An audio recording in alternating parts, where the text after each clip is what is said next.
शिवभारत अध्याय 8 पंडित म्हणाले, अहो परमानंद, शिवाजी राजा शिवनेरी किल्ल्यावर जन्मला असे आपण सांगितलेत, त्याविषयी आम्हास शंका आहे.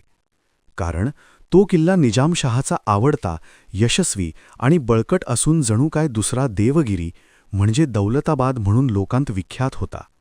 कवींद्र म्हणाला, हे द्विजश्रेष्ठांनो, ही अमृताप्रमाणे अत्यंत मधुर आणि पवित्र अशी शहाजी राजाची कथा श्रवण करा. सूर्याप्रमाणे प्रतापी असा मलिक अंबर बर्बर हा अस्तंगत झाला आणि निजामशहाला दुसरा चांगला प्रधान न मिळाल्याने त्याचे राज्य कसे टिकते याची शंका उपस्थित झाली. तसेच दैववशात चतुर इब्राहिम आदिलशहा दिवंगत होऊन त्याचा उन्मत्त मुलगा मोहम्मद शहा त्याच्या गादीवर आला. इकडे शहाजहान हा दिल्लीचा बादशहा झाला आणि त्याचे सैन्य दक्षिण जिंकण्यासाठी मोठ्या घमेडीने आले. अशावेळी आपला पुरातन संबंध ओळखून निजामशहाचे कल्याण करण्याच्या इच्छेने बलाढ्य शहाजी राजा विजापूर सोडून त्याच्याकडे आला. पुढे जाधवरावसुद्धा मोंगलांचे अनुयायित्व टाकून दौलताबादेस निजामशहाच्या पक्षास येऊन मिळाला. याच्या दरम्यान विश्वासराजाच्या कुळातील सिद्धपालाचा मुलगा शंकरभक्त, कर्तृत्ववान, सुप्रसिद्ध व अत्यंत वैभवशाली विजयराज हा निजामशहाचा अत्यंत विश्वासू असून तो शिवनेरी किल्ल्यावर राहत असे. त्यास आपली जयंती नावाची मुलगी शहाजीचा पुत्र संभाजी यास अनुरूप आहे असे वाटले. शहाजी राजासुद्धा तो संबंध अत्यंत श्लाघ्य वाटून त्याने आपल्या मुलासाठी जयंतीची मागणी त्याच्यापाशी केली. पुढे विजयराजा आणि शहाजी राजा ह्या दोघांच्या संबंधास साजेसा मोठा समारंभ झाला. विश्वासराजाच्या वंशातील अत्यंत तेजस्वी राजांचे आणि भोसल्यांचे मोठे वऱ्हाड जमले. जयंती आणि संभाजी ह्या प्रशंसनीय गुणांच्या जोडप्याचा लग्न समारंभ शिवनेरी किल्ल्यावर मोठ्या थाटाने झाला. नंतर काही दिवसांनी तो समारंभ आटपल्यावर व्याह्याच्या संमतीने आपल्या गरोदर पत्नीस स्वजनांसह त्याच किल्ल्यावर ठेवून शहाजी राजा दयाखानास जिंकण्यास निघाला. शिवनेरी किल्ल्यावर शहाजी राजाचे आगमन कसे झाले हे मी सांगितले. आणखी काय ऐकण्याची आपली इच्छा आहे? पंडित म्हणाले, दिल्लीच्या बादशहास एकदम सोडून निजामशहाचा कैवारी कर्तृत्ववान बलाढ्य राजा जाधवराव आला आणि चाल करून येणाऱ्या मोंगलांशी युद्ध करण्यास सज्ज झाला असे असता आपले अभिष्ट साधण्यासाठी निजामशहाने काय केले? कवींद्र म्हणाला, कवींद्र परमानंदकृत. दैवयोगाने विषयासक्त झालेल्या निजामशहाला दुष्ट मंत्री मिळून त्याची बुद्धी फिरली. त्या उन्मत्त सुलतानास सज्जन दुर्जनासारखा वाटू लागला आणि हांजी हांजी करणारा अत्यंत दुष्ट माणूससुद्धा सज्जन वाटू लागला.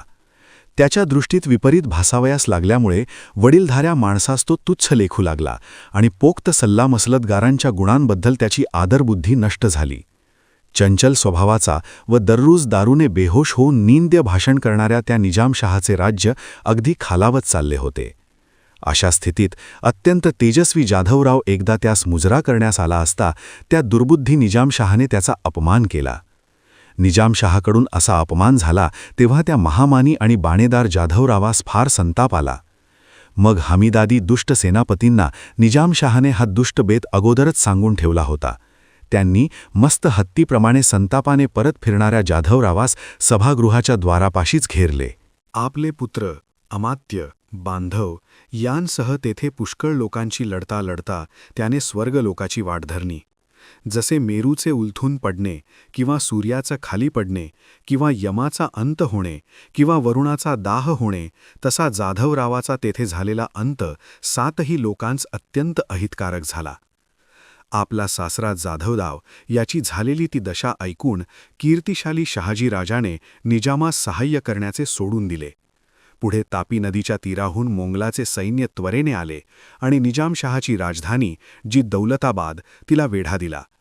त्याचवेळी महामानी व लोभी आदिलशहाने आपले सैन्य जमवून दौलताबादेवर पाठविले. दौलताबाद घेण्याच्या इच्छेने शहाजहानाच्या आणि महमूद आदिलशहाच्या सैन्यामध्ये परस्पर दररोज लढाई होऊ लागली. स्वतः निजामशहासुद्धा देवगिरीच्या माथ्यावरून त्या दोन्ही सैन्यांशी लढू लागला. पुढे मुख्यत्वे करून मोंगलांच्या अत्यंत प्रबळ सैन्याकडून आणि महमूद आदिलशहाच्या सैन्याकडून निजामशहाचा तेव्हाच पराभव झाला. तेव्हा तो किल्ला, नानाविध सैन्य, मूर्ख मंत्री फत्तेखान, सर्व परिवार आणि विपुल खजिना यांसह तो निजामशहा मोंगलांच्या सेना समुद्रात बुडाला.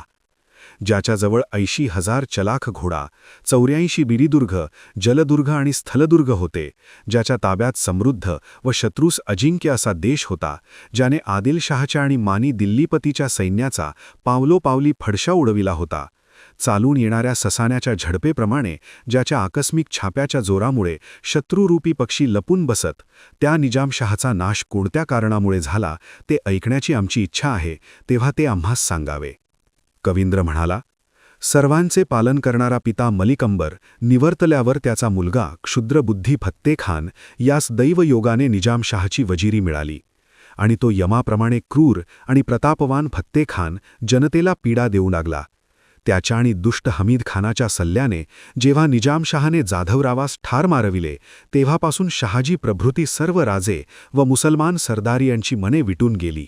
विश्वास उडाल्याने, संताप आल्याने व भीतीमुळे कित्येकांनी आदिलशहास जाऊन मिळाले. कित्येकांनी दिल्लीच्या बादशहाचा आश्रय केला.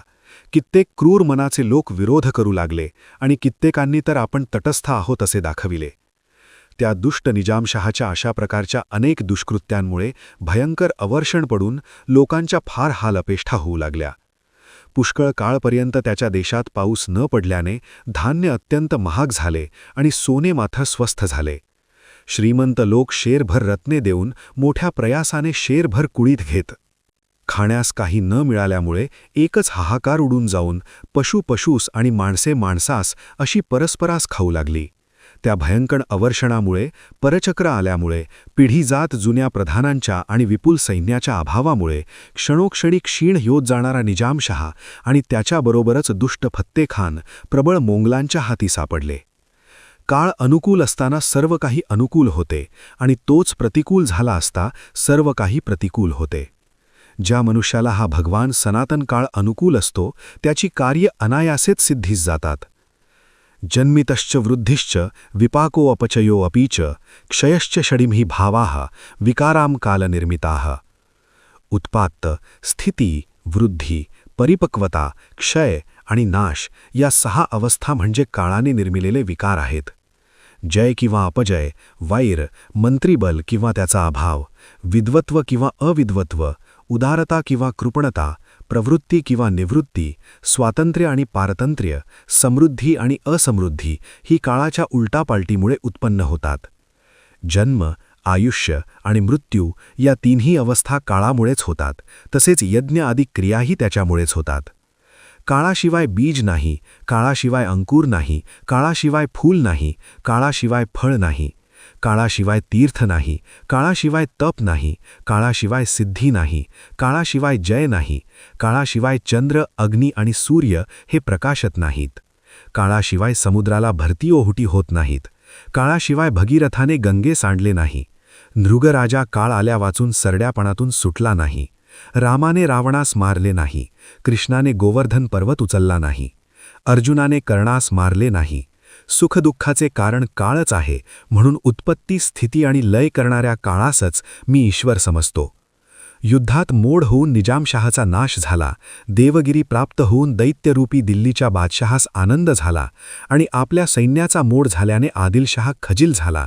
हे सर्व काळामुळेच झाले असे हे पंडितांनो समजा.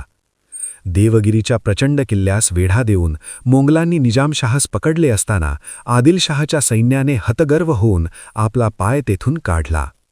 अशा प्रकारे अणुपुराणात कवींद्र परमानंद यांनी रचलेला 8वा अध्याय.